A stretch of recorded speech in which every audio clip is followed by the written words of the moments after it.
Ladies, gentlemen, let's be honest, mostly gentlemen, this is the Mk18 Mod 1. Roll intro.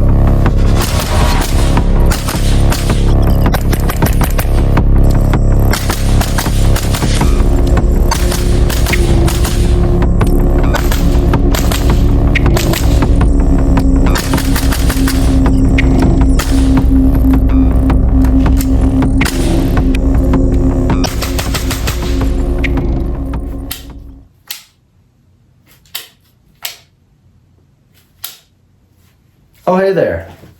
If you're anything like me, you love a good GWAT gun, and the Mk18 is no exception.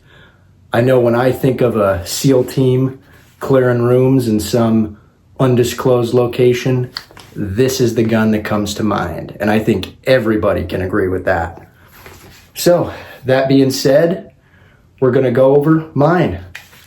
Why I built it the way that I did, the parts that I used, and what makes it clone correct. So without further ado, let's get right into it. So we'll start off with just a brief history. The Mk18 Mod 0, the original, was developed in the mid to late 90s by Naval Special Warfare to give the SEAL teams a little bit more compact gun than the standard M4, still have good performance as far as terminal ballistics and range goes, but they wanted to run a suppressor. The problem with running a suppressor on a 14.5 and clearing a building is obviously length.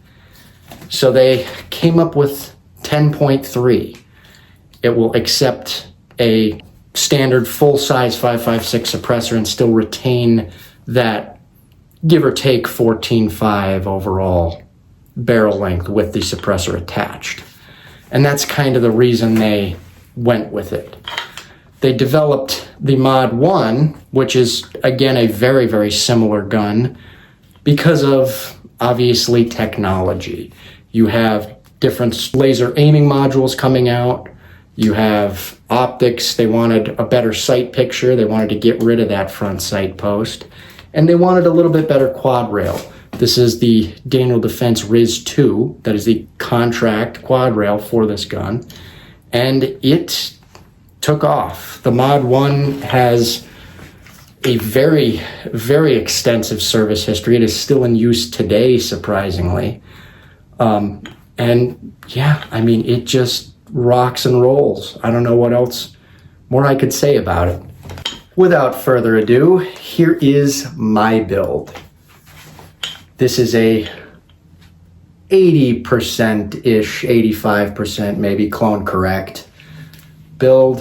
I didn't go too crazy, but let's get into it. Starting off up at the muzzle, we have a Surefire War Comp. Again, as I stated in a previous video, I just use these as a suppressor host. I never run this gun unsuppressed. It is simply a host. There are better flash hiding muzzle devices. I'm not too worried about flash on this gun. I'm never going to run it unsuppressed. So, moving on. The suppressor. This is my Surefire SOCOM SPS 300. It's the same can I told you in the last video I run on all my guns. It's a little bit long on this. It's still short enough that I keep that sort of 16-inch overall length. It's around that size with the can on it, but it's low back pressure being a 30 cal. I love that, obviously, on something like this. It's rough, but it performs well for me, as I've stated in previous videos, and it's pretty quiet on this gun. I have no complaints with that. Moving on back, we have the Daniel Defense RIS-2 quad rail. Again, as I stated previously, long service history with this rail. It is my favorite Daniel Defense rail. I'm a big quad rail guy, and it is very, very good. It's super, super solid. You have no play in this. It will hold zero with any sort of laser aiming device you put on there. It'll mount your flashlights well, as quad rails do, and it just performs. Not a whole lot of heat coming out of here. I get this gun very, very hot, and it's fine. I again have no qualms with the quad rail. Moving on from there, we have my hand stop. This is an Emissary Development handbrake. I like to use a vertical grip as a hand stop. Obviously, I can't do that with this being a pistol. So I went with this. It's a little bit larger than your typical hand stop. It's got nice stippling on it. It's very light, being polymer. It's performed well for me. My only gripe is when they sent it out to me, I had an issue with this front screw. It ended up walking out on me at the range, and I lost it. It walked out because it didn't thread all the way in. I threaded it in and it didn't stop. It didn't get tight. I did not over torque this. I know I didn't. I torque everything to spec. So I would say that's probably just a factory defect. I'm going to give them a call and see if they'll send me some new hardware. But other than that, rocks and rolls. I love it. Optic. This is an EOTech XPS2. It's an EOTech. There's not a whole lot to say about it. It's not one that has a ton of fancy features on it. It just takes the CR123 batteries rather than AA's. That's kind of the only difference between this and, 552s. It's not a night vision compatible one. I don't really need that. I don't have night vision at this current time that we're making the video. But again, it's an EOTech. It works. One more thing on the EOTech. It is not designed to run the magnifier. I have no desire to run a magnifier on this, so buttons on the back, doesn't bother me. Moving on to the grip. This is a Magpul K2 Plus grip. It's just the K2 grip with a little rubberized texturing on it. As I've stated in previous videos, I'm a big fan of the K2 grips. You get storage down in the bottom, good grip angle, nothing to complain about there, and I love it. The buffer tube is a Geisley, same one I run on all my builds. Cheap, works well, no complaints. Inside of the buffer tube, we have an H buffer and a slightly heavier spring. I am not 100% sure which spring it is. I just know that it is slightly heavier, and with running that 30 cal can, being a little bit less back pressure on the system, this is gassed pretty much perfectly. I don't have any issues with how this is set up. I've experimented with it a little bit and I settled on this. So nothing bad to say. Now, the meat and potatoes of the build. What makes this gun clone correct? This is a government contract, Daniel Defense Mark 18, upper receiver, 10.3 inch cold hammer forged barrel. It's sitting on a Colt M4 lower. This is obviously not a real M4 lower. It will not go past semi, but it is marked correct and it looks the part. The receiver fitment is very, very tight. I would say better than mil spec. And it is in the Colt tanadized finish. I really like the vibe of that. It gives it that look and that GWAT SEAL Team vibe. Inside of the lower, we have an Aero lower parts kit. Nothing crazy going on there. It's just a standard mil spec and just normal mil spec trigger. I did put a lighter trigger spring in this. I think it breaks around 5 pounds. Good enough for me. I will get a Geisley eventually, but it works for now. Sling and brace. This is a Magpul MS2 sling, I believe this is, or MS1. I think that's what they're called. It's like a Vickers style. It's adjustable. It's a 2-point. Works very well for me. Nothing to complain about there. I have it mounted kind of janky with just a piece of paracord, but that's holding up so far. Brace is an SB Tactical SBA4. Best brace for the money. Works awesome. Very solid in the back there. Gives you a good point of contact on your shoulder. Again, nothing too crazy. Everybody's seen these. Matches the gun and it works. I love it. That is the build. I worked very hard. This took me a while to get all the parts together, but I am very, very happy with how that turned out. Plans for the future on this guy, probably gonna do a Geisley trigger. Obviously, once I get night vision, put a laser on there, either a PEC or an NGAL. I'm not sure which direction I want to go with that yet.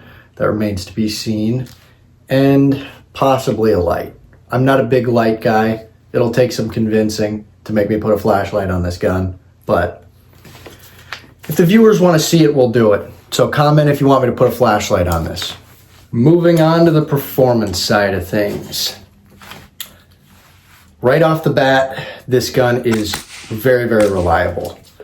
I have run a lot of rounds through it, probably around 1,000-ish rounds on this, and it has held up phenomenal. No malfunctions other than one time that was magazine related, was not the gun's fault. I was running a Magpul mag that I had been running pretty hard for a little while now, and she finally gave out, so we're gonna have to get that fixed. Other than that, no malfunctions. Not too gassy, again, with that suppressor setup. I rapid fire this frequently, pretty much every time, and it's not very gassy. I've had some people complain that have shot it, but me, I don't care. Works well.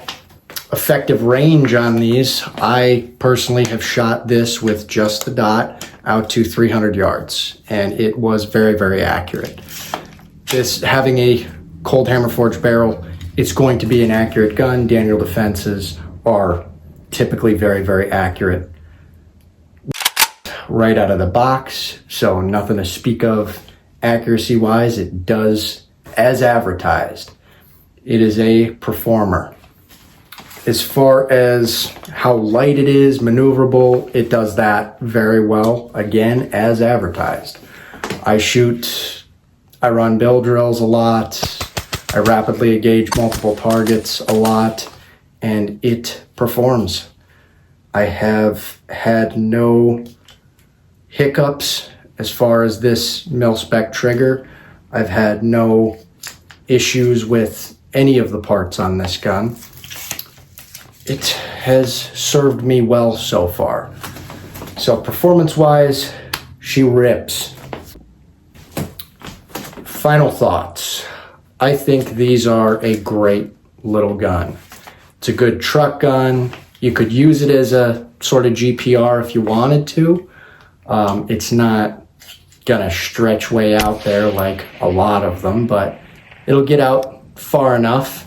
You know, like I said, 300 yards, that's not bad for something of this size. That's nothing to sneeze at. It's very good CQB, obviously, if you're into that sort of stuff, the run and gun. A lot of guys are using 11.5s now, obviously. I prefer the 10.3. I have had a lot of arguments about that, but I don't care. I know how to set up a rifle to run reliably for a very long time, so that does not bother me very much. What you could expect out of one of these barrel life-wise, the military claims 5,000 rounds before a barrel change. As a civilian, not dumping full auto all the time, going nuts, probably expect a little bit longer barrel life out of it. Maybe 8,000-ish. It's gonna, you'll see it if you shoot it at 100 yards on paper, which most of you are not going to do with a CQB gun. I know I'm not. you'll start to see the group open up a little bit. But that, most people aren't going to shoot that much. It's going to be a home defense gun, a fun range gun, and that's it. And I think it does all of those things very well. I think technology-wise, for the time, they knocked it out of the park with this. It is still in use today, and she is rocking and rolling. Alrighty, guys, that is going to do it for this one. Thank you again so much for watching, as always. Remember to like, comment, and subscribe. That is very good for the algorithm. It allows me to keep doing this. I want to keep doing this. It's fun. I had a ton of fun putting this together for the video. I love shooting the gun. You guys should go out and build one or buy one if you want. They're a little expensive to buy, but I'd recommend. And we will see you in the next video. Thank you.